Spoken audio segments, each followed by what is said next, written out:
উপরালারে অনেক অনেক ধন্যবাদ দেয় যে ওনারা আমার কাছে এখন নিজের দিক থেকে আইছেন। ঠিক আছে, ধর্ম বর্ণ নির্বিশেষে, দল মত নির্বিশেষে এই দেশের সবাই যে মানুষের কণ্ঠ, নির্যাতিত মানুষের কণ্ঠ, চা শ্রমিকদের কণ্ঠ, সকলের কণ্ঠের সাথে কণ্ঠ মিলিয়ে তাদের দুঃখ দুর্দশা আর বঞ্চনার কথাগুলো রাষ্ট্রযন্ত্রে গুরুত্বপূর্ণ জায়গায় তুলে ধরার জন্য আমি ওয়াদাবদ্ধ হয়ে প্রতিশ্রুতি গ্রহণ করে আমি আপনাদের মাঝে এসেছি। এটা উপরালারই কৃপা, এটা উপরালাই মনে আমার কাছে পাঠাইছেন। আমিও তো ফেসবুকে পাইছি, আপনার কথা শুনছি, কিন্তু আসলে সরাসরি কোনোদিন মানে তাই দেখছি না। আমারও জন্য সৌভাগ্য, আজকে উনি আমার সাথে কুলাকুলিও করছেন, অনেক এমপি মন্ত্রী হয়েছেন, কিন্তু এভাবে আমার সাথে কুলাকুলি করছেন না। আমরা চা বাগানের মহিলাদের সাথেও কথা বলতে হইব, আমার বাগানবাসীর সাথেও কথা বলতে হইব, একটা পরিবেশ করার আমিও চিন্তা ভাবনা নিব, ওনার কাছ থেকে একটা সময় নিতে হইব, একটা পরিবেশ করে আমরা চিন্তা ভাবনা করবো যে কিভাবে কথা বলা যায়। কেমন এখন কথা হইলো যে উনার কথার অনুপাতে ওনার কথা আমরা শুনতাম না, তো আজ সব শুনি, ওনার চেহারাটা আমরা দেখতে আমরা খুবই কষ্ট হইতো। ঠিক আছে, এটার জন্য উপরালার ইচ্ছা, ওনার আমার অনুরোধ সবার কাছে ওনার কথা শুনুন। আর আমরা শ্রমিক পক্ষ থেকে আমরা আরো আছে কথা বলার, ওনারা বলবেন, আর আপনারা একটু সুযোগ দেন ওনার কথা বলার। ধন্যবাদ সবাই। সবাইকে আমি সালাম জানাচ্ছি এবং আমাদের সনাতনী ধর্মের যারা আছেন সকলকে আমার আদাব এবং আশীর্বাদ জানাচ্ছি। এবং আজকে যারা আপনারা জানেন যে আসন্ন ত্রয়োদশ জাতীয় সংসদ নির্বাচনে হবিগঞ্জ ৪ সোনারগড় মাধবপুর আসন থেকে আমাকে মনোনয়ন দেওয়া হয়েছে মোমবাতি প্রতীকে। আপনারা জানেন যে রাষ্ট্রের কিছু সাংবিধানিক রুলস আছে, যে কিছু সময় এই মুহূর্তটা যেটা চলছে, যে আমরা এখানে প্রচারণার ক্ষেত্রে কিছু বাধ্যবাধকতা আছে। সঙ্গত কারণে আজকে আমি এসেছিলাম মাজার জিয়ারত করতে। মাজার শরীফ জিয়ারত করে একটু চিন্তা করেছি, আমাদের এই অঞ্চলের যারা শ্রমজীবী রয়েছেন, যারা শ্রমিক রয়েছেন, যারা মেহনতি মানুষ রয়েছেন, আপামর জনতা রয়েছেন, এবং আবাল বৃদ্ধ বনিতা যারা রয়েছেন, আমার দিদিমারা যারা রয়েছেন, ভাই বোনেরা যারা রয়েছেন, প্রত্যেকের সাথে জাস্ট আমি কাকতালীয়ভাবে একটু রুট দিয়ে একটু গমন করার ইচ্ছা করেছিলাম, তাই নয় কি? তো সেই জন্য আমি অত্যন্ত আনন্দিত হয়েছি যে আজকে দাঁড়াগাঁওয়ে আমি এখানে পৌঁছার পর দেখলাম যে আমার মনের অজান্তে, অ্যাকচুয়ালি আমি কিন্তু ভাবিও না যে কোথায় থেকে ওনারা খবর পেয়েছেন আমি রাস্তায় ঢুকছি এবং আসতেছি। তো সেই দৃষ্টিকোণ থেকে ওনারা আমাকে যেই রকমভাবে রিসিপশন করেছেন এবং আমাকে যেভাবে কাছে টেনে নিয়েছেন, আমার হৃদয়ের অন্তঃস্থল থেকে এই এলাকাবাসীকে আমার অন্তঃস্থল থেকে মোবারক জানাচ্ছি।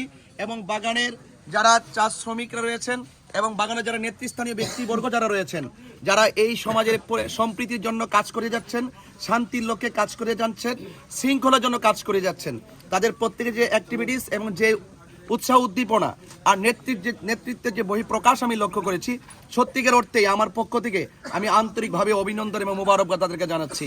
এবং আমি এসেছি, আপনারা আমার জন্য খাস করে দোয়া করবেন, আশীর্বাদ করবেন। এবং আমি আমার অন্তঃস্থল থেকে আবারও বলছি যে আমি মানবিক যোদ্ধা হয়ে মানুষের কল্যাণে, সেই জন্য আমি আপনারা আমার প্রতি যে দোয়া দিচ্ছেন এবং ভালোবাসা দিচ্ছেন, সেই ভালোবাসার মূল্য, সেই ভালোবাসার প্রতিদান যেন আমি আপনাদের সেবার মাধ্যমে দিতে পারি এবং আপনাদের সুখে দুঃখে পাশে থেকে যেন আমি সবসময় দিন কাটাতে পারি এবং আপনাদের মাঝে যেন সবসময় থাকতে পারি। আপনারা সবাই ইনশাল্লাহ, এই বাংলাদেশ একটি সম্প্রীতি বান্ধব দেশ, এই দেশের সবাই যার যার সহাবস্থানে বাস করবে, এই দেশের সবাই যার যার ধর্ম স্বাধীনভাবে পালন করবে, কিন্তু রাষ্ট্রপক্ষের যত আপার লেভেলের মানুষ হোক না কেন, তাদেরকে বুঝতে হবে যারা মেহনতি মানুষ তারাও এই দেশের নাগরিক, কথা যারা শ্রমিক তারাও এই দেশের নাগরিক, যারা অন্য ধর্ম যারা পালন করে তারাও এই দেশের নাগরিক। এই জন্য নাগরিকদের যে অধিকার আছে, এই অধিকার প্রতিষ্ঠার লড়াইয়ে মানবিক যোদ্ধা হয়ে আপনাদের ঘরে এসেছি। এই জন্য আপনারা আমাকে আশীর্বাদ দিবেন, দোয়া দিবেন এবং পাশে থাকবেন। এবং আপনাদের জন্য আমার পক্ষ থেকে যতটুকু করার আমি চোখে দেখে আসছি, তো আমি বড় আশ্বাস দিতে অভ্যস্ত নই, আমি বিশ্বাসটাকে খুব প্রাধান্য দিয়ে থাকি। আমরা বিশ্বাসের মাধ্যমে মানুষের মনের ঘরে জায়গা করে নিতে চাই। আমরা কথায় বড় নয়, আমরা কাজে বড় হয়ে মানুষের মনের মণিকোঠায় জায়গা করে নিতে চাই। এই জন্য আপনারা আমাকে সেই সেবা করার, পাশে থাকার সুযোগ দিবেন এবং বারবার আপনাদের মাঝে আসার সুযোগ করে দিবেন। আপনারা আমার হৃদয়ে ছিলেন। এই দেশের প্রত্যেকটি নাগরিক আমার মনের মণিকোঠায় আছে এবং আপনাদের জন্য আমার দোয়া রইল, আশীর্বাদ রইল এবং সহযোগিতা এবং রাষ্ট্রযন্ত্রের গুরুত্বপূর্ণ জায়গা থেকে আপনাদের কণ্ঠটা যেন পৌঁছাতে পারি, সেই জন্য আপনারা আমাকে সহযোগিতা এবং দোয়ার মাধ্যমে একটু পাশে থাকবেন, এতটুকু প্রত্যাশা রাখি ইনশাআল্লাহ। আপনারা স্লোগান দিবেন না? উনি যদি নির্বাচিত হয়, ইনশাআল্লাহ আমাদের 8 নম্বর ইউনিয়নে কোনো কলেজ নাই, বাগান এলাকা সহ 2টা উচ্চ বিদ্যালয় রয়েছে, একটা দাখিল মাদ্রাসা রয়েছে। আমরা প্রার্থীকে বলবো যদি উনি নির্বাচিত আল্লাহ করে দেন, বাগান সহ 8 নম্বর সহ একটা কলেজের জন্য একটা নির্ধারণ করে দেন।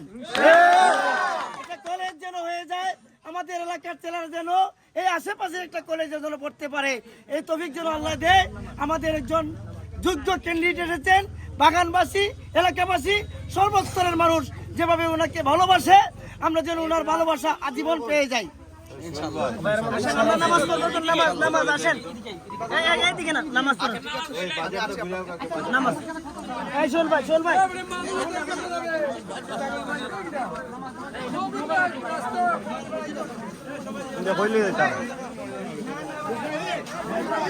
যাবার কইলি